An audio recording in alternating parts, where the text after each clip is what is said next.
నమస్తే.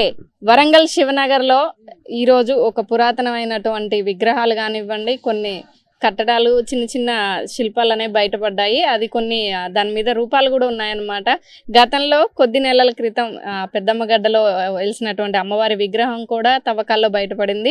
అది దాదాపు 8 అడుగుల లోతులో బయటపడింది. ఇప్పుడు వరంగల్ శివనగర్లో ఒక కన్స్ట్రక్షన్ ఏదైతే సీసీ రోడ్డుకు సంబంధించి కానివ్వండి, ఒక కన్స్ట్రక్షన్ జరుగుతున్న దగ్గర ఇక అండర్ డ్రైనేజ్ అని చెప్పుకోవాలి. ఇది పూర్తిగా చెప్పాలంటే అక్కడ పనులు చేస్తున్నప్పుడు అక్కడ మనం చూసుకుంటే ఏదైతే అక్కడ మధ్యలో ఉంది కదా, అక్కడ విగ్రహం అయితే బయటపడిందని చెప్తున్నారు.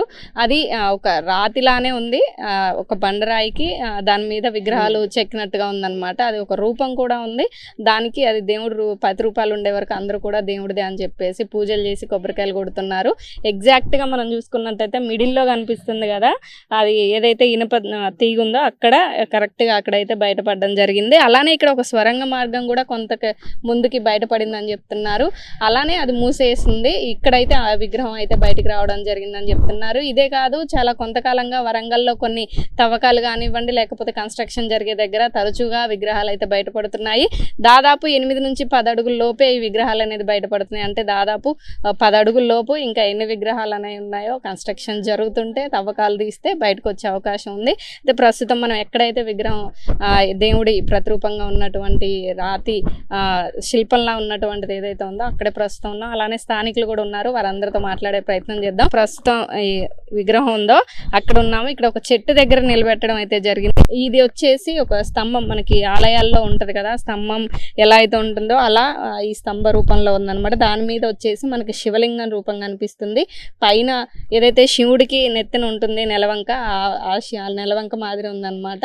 ఇక్కడ చందమామ అర్ధ నెలవంక ఆకారంలో ఉంది. అలానే ఇక్కడ శివుడి కింద వచ్చేసి ఏనుగులు కావచ్చు, ఏనుగులు ఉన్నాయి. ఇక్కడ వరకు కూడా క్లియర్ గా కనిపిస్తుంది, కింద మాత్రం కనిపించట్లేదు. శివాలయంలో ముందు వెళ్ళగానే నంది అలా కనిపిస్తాయో అలానే ఇక్కడ దీనికి సంబంధించి దీని మీద ఇక్కడ నందినా లేకపోతే ఏనుగా ఇంకా ఇదంతా క్లియర్ గా తెలియాలి. ఇక దీన్ని ఇక్కడ వీళ్ళు ఇక్కడ చెట్టు దగ్గర ప్రతిష్ఠించేసి కొబ్బరికాయలు కొట్టేసి పూజలు పునస్కారాలు అయితే చేసేసారు. ఇక్కడికి పెద్ద ఎత్తున భక్తులు కూడా తరలి వచ్చి అందరూ కూడా ఇక్కడ పూజలు నిర్వహించడం జరుగుతుంది. అలానే ఇక్కడ గుడి కట్టే ప్రయత్నం కూడా చేస్తున్నారని చెప్తున్నారు. ఇక్కడ స్థానికులు ఉన్నారు, వారితో మాట్లాడే ప్రయత్నం చేద్దాం.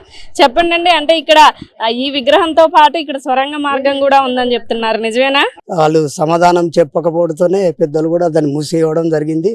ఆ బండరావు తీసి కూడా పైన పెట్టిళ్ళు, ఆ పరిశోధన కూడా పంపించినని చెప్పారు. ఇక్కడ శివానగర్ లో శివుని గుడి ఉందంట, కానీ ఎక్కడుందో తెలియదు మాకు కూడా. ఇప్పుడు విగ్రహాలు దీన్ని బట్టి విగ్రహాలు వస్తున్నాయి, బయటపడుతున్నాయి. దాని కాబట్టి మీరు కూడా నగరికి ప్రత్యేకంగానే ఇక్కడ శివలింగానికి సంబంధించినటువంటిది ఇది బయటపడింది అంటారా? అవునండి. ఇక్కడ కూడా శివనగర్ అని పేరు ఎందుకు వచ్చిందంటే వెనకట శివనగర్ లో శివుని గుడి ఉండేదట, అండర్ గ్రౌండ్ లో ఎక్కడ ఉందో తెలియదు మాకు కూడా. అందుకని దీనికి శివనగర్ అని పేరు వచ్చింది, గుట్టిగానే రాలేదు. ఇది శివనగర్ అంటే శివుని గుడి ఉంది, అంత నేలమట్టం అయిపోయింది కింద, అది ఎవరు పట్టించుకోలేదు అని చెప్పేవారండి. గర్భంలో కలిసిపోయింది. అక్కడ వెళ్ళిందండి అండర్ గ్రౌండ్. 10 అడుగుల దూరం ఉంటుందా? దగ్గరేనే లోన సొరంగం వెళ్ళింది, అక్కడ ఉన్నదని చెప్పిర్రు శివుని గుడి, ఆ ద్వారానే ఉన్నదని చెప్పిళ్ళు. మరి ఎక్కడ వెళ్తుందో మాకైతే, మా పెద్దవాళ్ళు అయితే మాకు అక్కడ సొరంగం దగ్గర పాటలోనే ఇక్కడ ఈ విగ్రహం బయటపడడం జరిగింది. అంటే ఇది ఆలయానికి సంబంధించిన ప్రతీక అనుకుంటున్నారా, ఇదే విగ్రహం అనుకుంటున్నారా? ఆలయ ప్రతిష్ట గురించి అది బయటపడ్డాయి. ఇంకా ఎన్ని పడతాయో తెలియదు, మేము అనుకుంటున్నాము అట్లా ఉంది. కాబట్టి ఇప్పుడు మేము అనుకున్నది వెనకడ పెద్దలు మాకు చెప్పినంత విధంగా మాకు ముందు కనబడుతుంది. శివుడి రూపం అయితే బయటపడింది. అంటే ఇది ఆలయానికి సంబంధించిన ఒక స్తంభం అనుకుంటున్నారా, లేకపోతే ఇదే రూపం అనుకుంటున్నారా? అదృష్టం ఇంకా వెళ్తాయనే సంబరపడతాం. సంబరాలు బాగున్నాయి, మాకు సంతోషాలు బాగున్నాయి. గుడి కడతారో ఏం చేస్తారో పెద్దలకు తెలియాలి. అనుకుంటున్నారు ఈ కాలనీలో ఉన్న వాళ్ళందరూ కడితే మంచిదే. స్తంభానికి అట్లా శివుని గుడి లేదు. పొలాల్లో గానీ చేలుల్లో గానీ ఎక్కడన్నా కొబ్బరికాయ కొట్టాలంటే ఒక రాయికి మనం ఒక బొట్టు పెట్టేసి కొబ్బరికాయలు కొట్టేది, కానీ ఇక్కడ ఒక స్తంభం మాదిరిగానే ఒక రాయి లాగే అని చెప్పుకోవాలి. రాయి మీద కరెక్ట్ గా శివలింగం అనేది చాలా క్లియర్ గా ఉంది. సో మనం ఏదైతే హిందువులు అనేది బండరాయిని పూజించే వాళ్ళు, అలాంటిది ఒక శివలింగం రూపం ఉంది. దాన్ని మీరు వదులుతారా? మరి నెలవంకతో సాధ్యండు, గంగారాజు దూడ వచ్చింది, అవి శివలింగం వచ్చి సూర్యుడు వచ్చి వేములవాడ రాజన్న లాగా ఉందని చెప్పుకోవచ్చా? మా దేవుడు మా బంగారం, మా ప్రాణం, మా ఊపిరి. మా దేవుడే. మా శివనగర్ లా మాకు ఉండాలి, గుడి కట్టియాలి, అందరు పెద్దలు చిన్నలు అందరు కలిసి. ఇంకా వెళ్తాడు దేవుడు, ఇంకా గుడే వెళ్తుంది. కానీ మాకు తెలుసు ఆ తండ్రి మీరు అందరు కలిసి నిలబెట్టాలి, మాకు పూజలు జరగాలి, ఆయనకు మమ్మల్ని ఏడుకోవాలి. అంటే ఇప్పుడు ఈ పని సగం వరకు వచ్చేసరికి ఇది బయటపడ్డది. ఇది పూర్తిగా చేయనిస్తే ఇంకొంచెం బయటకు వస్తాయి కదా మరి. అంతే కదా, అది మీరు సహకరించాలి. మీరు అందరు కలిసి గుడికి నిలబెట్టి మనం పూజలు చేసుకుంటే మళ్ళీ కూడా దేవుడు సహకరిస్తాడమ్మా. ఆ తండ్రి ఉండడన్న నమ్మకం మాకున్నది. ఈ శివనగర్ లో కూడా ఏడలేదు శివాలయం. ఆపద వచ్చినా సంపద వచ్చినా కూడా మొక్కుకుంటాను, దండం పెడతాను, ఊక్కుంటాను. పెద్దలు వాళ్ళు పట్టించుకుంటలేరు. చెప్తాను, తిరుగుతాను, వస్తాను. చూస్తున్నారు కదా, ఇక్కడ కాలనీ వాసులు అయితే చాలా సంబరంగా ఉన్నారు, సంతోషంగా ఉన్నారు. పేరుకి శివనగర్, కానీ ఇక్కడ ఒక గుడి లేదు. శివనగర్ సంబంధించి శివుడికి సంబంధించి గుడి లేదు, బొడ్రాయి లేదు. ఈ రోజు ఇక్కడ ఇలా ఈ విగ్రహం బయటపడడం మాకు చాలా సంతోషంగా ఉంది. శివుడి గుడి ఏర్పాటు చేసుకుంటాం, అలానే ఇక్కడ బొడ్రాయికి సంబంధించింది కూడా ఏర్పాటు చేస్తాం. కానీ ఇక్కడ ఉన్నటువంటి ప్రజాప్రతినిధులు, అధికారులు సహకరించాలని చెప్తున్నారు. ఒకవేళ సహకరించకపోయినా సరే ఈ కాలనీ వాళ్ళందరూ కలిసి అయితే గుడిని కట్టే ప్రయత్నం అయితే చేస్తున్నారు. మొత్తానికి ఏదైతే విగ్రహం బయటపడిందో అక్కడ నుంచి కొంచెం ముందుకి స్వరంగం ఉందని చెప్తున్నారు. అది క్లోజ్ చేయడం జరిగింది. ఒక 10 అడుగులు ముందుకు రాగానే ఇక్కడ ఈ విగ్రహం బయటపడింది. ఇంకొంచెం ముందుకెళ్తే ఇంకేం బయటపడే అవకాశం ఉంటుందో అని చెప్పేసి వీళ్ళందరూ భావిస్తున్నారు. అలానే ఇక్కడ మనం చూసుకోవచ్చు, చక్కగా ఏదైతే వేములవాడ రాజన్న రూపం ఉంటుంది కదా, అక్కడ కోడెలు అవన్నీ ఉంటాయి. ఆ రూపం అనేది అంతా కూడా ఇక్కడ ఉందన్నమాట. వీళ్ళు ఇక ప్రతి దగ్గర బొట్టు పసుపు అంతా పెట్టేసి పూజలు చేస్తున్నారు. ఇక్కడ మనతో ఇంకొంతమంది ఉన్నారు, వారితో మాట్లాడే ప్రయత్నం చేద్దాం. ఇట్రమ్మా, చెప్పండి అమ్మా, ఎట్లా అనిపిస్తుంది ఇక్కడ విగ్రహం బయటపడింది? మొన్న పెద్దమ్మ గడ్డలో ఒక అమ్మవారి రూపం బయటకు వచ్చింది. ఇట్లా వరంగల్లో చాలా పురాతన విగ్రహాలు అనేవి బయటపడుతూ వస్తున్నాయి. ఏమనుకుంటున్నారు మీరు ఇదంతా? 6 నెలల కిందన 5 నెలల కిందన కూడా ఇక్కడ నాగులెల్లం వెళ్ళింది. ఇక్కడనే ముందట అది మన తెలంగాణ ఆఫీస్ ఉండే, ఆఫీస్ దగ్గర వెళ్ళింది. అది తీసుకపోయి ఆ విగ్రహాన్ని అక్కడ పెట్టిల్లు స్టేషన్ దగ్గర. అక్కడ వినాయకుని విగ్రహం కూడా ఉన్నది, కానీ చాలా మేము చిన్నప్పని చూస్తాను ఆ విగ్రహం.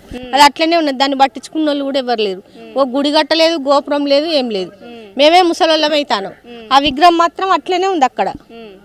మీరు వచ్చిన ప్రజాప్రతినిధులని గట్టిగా అడగట్లేదు అనుకుంటా. మమ్మల్ని బోనిస్తానా ప్రజాప్రతినిధులు? ఓట్లు అడగడానికి మీ దగ్గరికే వస్తారు కదా, అప్పుడు తీసుకోవాల్సింది హామీ. చుట్టూ ఉంటారు, వచ్చినామా దండం పెట్టినామా వెళ్ళిపోయినామా, అంతవరకే. గుడి కట్టిస్తేనే మీకు ఓటేస్తామని చెప్తే ఖచ్చితంగా కట్టేటోళ్ళేమో కదా. గుడి కావాలి మాకు బొడ్రాయి లేదు శివనగర్ కు. బొడ్రాయి ఎవరు కూడా పట్టించుకుంటలేరు. మరి ఆ బొడ్రాయి నిర్మాణం కూడా చేయాలి, మాకు ఈ గుడి నిర్మాణం కూడా చేయాలి. శివుని ఆలయం అయితే లేదు, వినాయకుని ఆలయం ఉన్నది. ఇంకా ముందుగా అట్టుపోతే మాత్రం శివాలయం ఉన్నది, కానీ ఇంకా మాకు కొంచెం దూరం ఉన్నది. 1000 స్తంభాలు కూడా ఉంది, కానీ కొంచెం దూరం మీకు. హన్మకొండలు ఉంది, ఇది శివనగర్, అది హన్మకొండలు ఉంది 1000 స్తంభాల గుడి. మీ శివనగర్ పేరు కోసం ఇక్కడ శివుడు బయటపడ్డట్టున్నాడు. ఇంకా బయట పడతాయి ఇవి, వెళ్తా ఉంటే వీళ్ళు మట్టి తీస్తా ఉంటే ఇంకా వెళ్తా ఉంటాయి. అంటే ఇంకొంచెం పని ముందుకెళ్ళాలంటారు. ఇంకా ముందుకెళ్తా అంటే వెళ్తా ఉంటాయి. అమ్మవారు అయితే ఇట్లా మన మనిషి రూపంగానే వెళ్ళింది నాగులెల్లమ్మ అని. స్పష్టంగా అక్కడ స్టేషన్ దగ్గర పెద్దమ్మగడ్డలో కూడా అమ్మవారి రూపమే బయటకు వెళ్ళింది కదా, రూపమే బయటకు వెళ్ళింది. ఇక్కడ కూడా గుడికాడ ఏదైతే శివలింగం మనకి రాయి రూపంలో ఉంటది కదా, రాళ్ళతో చెక్కినట్టుగా ఉంటది. కానీ అది ఇప్పుడు మీరు అబ్జర్వ్ చేశారా, అమ్మవారి విగ్రహాల్లాగా బయటపడుతున్నాయి, కానీ శివలింగం ఏదైతే రాతి వాటితో తయారు చేస్తారో అలానే ఇక్కడ అలా పడింది స్తంభం. ఇది స్తంభం బయటపడ్డది. ఇది ఆలయానికి సంబంధించింది. ఇది ఆలయం మాత్రం వెళ్తుంది ఇక్కడ. అంటే కరెక్ట్ గా తవ్వకాలు జరిగితే ఆలయం బయటపడే అవకాశం ఉంది. శివలింగం కూడా వెళ్తుంది పెద్దదే. ఇక్కడ గుడి బయటపడే అవకాశం ఉంది, అలానే లింగం కూడా బయటకు వచ్చే అవకాశం ఉంది. కాబట్టి అధికారులు, ప్రజాప్రతినిధులు అందరూ కూడా సహకరించి వాటిని వెలికి తీయాలి. లేదంటే ఇప్పుడు బయటపడినటువంటి ఈ విగ్రహానికి ఖచ్చితంగా ఇక్కడ గుడి కట్టాలంటూ వాళ్ళైతే కోరుకోవడం జరుగుతుంది. ఇక్కడ బొడ్రాయి కూడా లేదు ఈ ఏరియాకి. మేము శివాలయానికి వెళ్ళాలంటే కూడా హన్మకొండ 1000 స్తంభాల గుడికి వెళ్ళాలి. మా ఏరియాలో ఎక్కడా కూడా గుడి లేవు, ఒక వినాయకుడి గుడి ఉందని చెప్తున్నారు. ఇలాంటి మరిన్ని వార్తలు మీ ముందు తీసుకొస్తుంది మీ RN TV. Keep watching.